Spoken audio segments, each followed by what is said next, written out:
asigoo daawanaya sawir kale ragga u badan. bismillahi rahmaani rahiim. walaalayaal soo dhawaada marka koowaad halkan waa Kasmo Hospital beefkii aan lahayn iyo Kasmo Hospital channel oo YouTube kan ku leenahay. waxaan rajaynayaa inaad caafimaad qabto. maanta hadduu ilaahay yiraahdo waxaan qaada dhigi doonaa qodobo aad muhiim u ah kuna badan dhaqamadeena kuwaas oo soo celceliya infectionka ama caabuqa ku dhaco ragga iyo dumarka especially xubnaha taranka ku dhaco. marka dhowr waxyaabood oo caado u ah Soomaalida ama dadka oo dhan caado u ah oo keento in infectionkii uusan ka bixin maalin walba, qofkiina uu maalin walba isbitaalkii taagan yahay ama xanuun la cabanayo. dhowr qodob ayaan kusoo gaabin doonaa, qodob ayaanan u dul istaagi doonaa. waxaan jeclahay inaad ka faa'iidaysan doontaan, aadna gaarsiin doontaan bulshada kale ayagana dhibka ku qabto infectionada baahay maaragtay ku dhaco xubnaha taranka ku dhaco soo laalaabta. qodobadan waxaa ugu horeeya dhaqanka koowaad oo ah in aad cabto biyo aad u yar. waxaa waaye in aad cabto biyo aad u yar, taasoo keeni karto in infectionka uusan kaa bixin mar walba, kula noolaado, daris kula ahaado.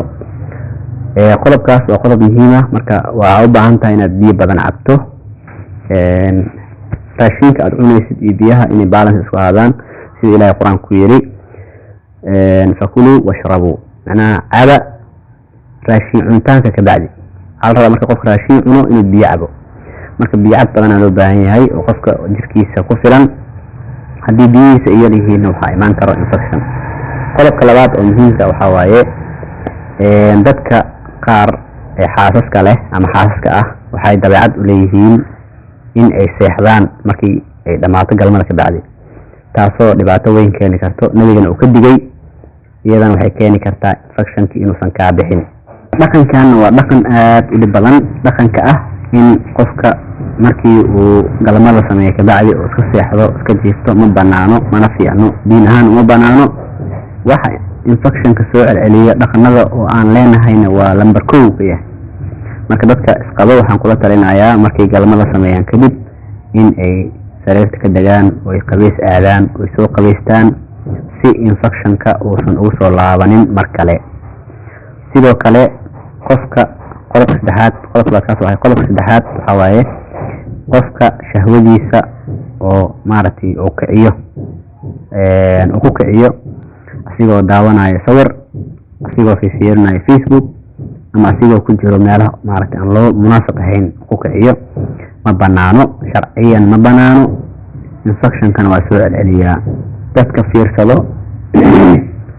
dadka fiirsado infectionada waxay dabeecad iyo dhaqan u leeyihiin in infection uusan ka bixin. marka diinteennana ma ogolo, infectionkiina kama baxaayo. marka diinteena waxay ogolaan oo dhan waa xal. haddaad aragto diinta waxyaabaha ay diidayso o dhan waa xal. marka infection haddii aad rabto inuu kuu soo laabanin waa inaad iska ilaalisaa daawashada sawirada qaqaawan. qofkii aan xaas lahayn inuu daawado waa xaaraan. waxaas isaga u fiican oo kasii fiicnaan lahayd qofka aanan xaas lahayn waxaa laga rabaa inuu soomo si aysan maaragta waxaa waayan saameyn ugu yeelanin. day-ah hadduu joogo kale, dad dibad joogo kala jiro day-ah oo iska maaragtay dadka gaala iska yihiin, dhaqanadoodana oo maaragtay iska qaawan yahay. iyadana waxay u baahan tahay haddii aadan xaas lahayn si aad ugu gabato inaad soonto kale oo naftaada xakamayso, xakamo xooganna aad ku xirto. marka waa qodob kaloo muhiim ah in qofka shahwadiisa ay kacdo oo wax dejiyin aysan lahayn. taas waxay keeni kartaa in infectionka uu soo laablaabto, infectionka qofka uusan ka bixin ayay keeni kartaa. waa qodobka saddexaad. qodobka afaraad waa in qofka uu isku celiyaa kaadidii iyo saxaradii. ma banaano, diiniyan ma banaano. dhaqan ahaanna Soomaalidu way sameeyaan. qofka asoo shaqahaya laga yaabo inuu dhaho hadhow musqusha galaysaa, duurka markaa baxdaa soo qaadinaysaa ama musqusha galaysaa, isku celi. ma banaano diiniyan, waana waxyaabaha keeno infectionka inuu soo laablaabto. la soco, waad ogtahay diinta waxay fasaxday qofka haddii kaadi iyo saxaro ay hayaan in uu salaada joojiyo. haddii waqtigeeda la joogo musqusha oo galo, kaadidii iyo saxaradiina uu soo guto ayaa loo baneeyey. waa ogtahay salaada inay waajib tahay, inay muhiim tahay waqtiga lagu dukado.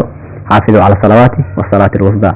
salaada in la ilaaliyo waajib, haddana waajibkii laga sii hormariyey.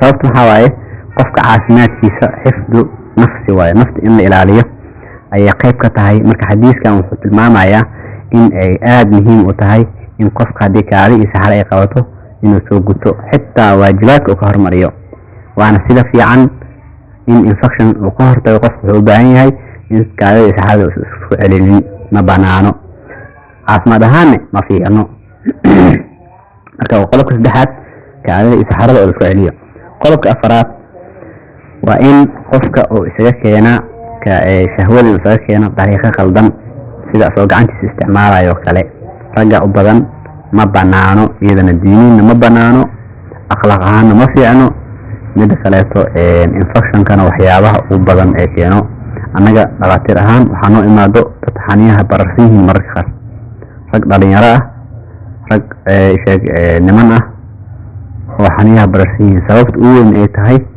inay isticmaaleen gacanta oo ay shahwo isaga keeneen taasna dhibaato weynay keentaa marka ma banaano qofka inuu shahwada gacanta isaga keeno inuu shahwadiisa kiciyo intaba ma banaano sababtoo ah infectionadii oo dhan ayay keenayaan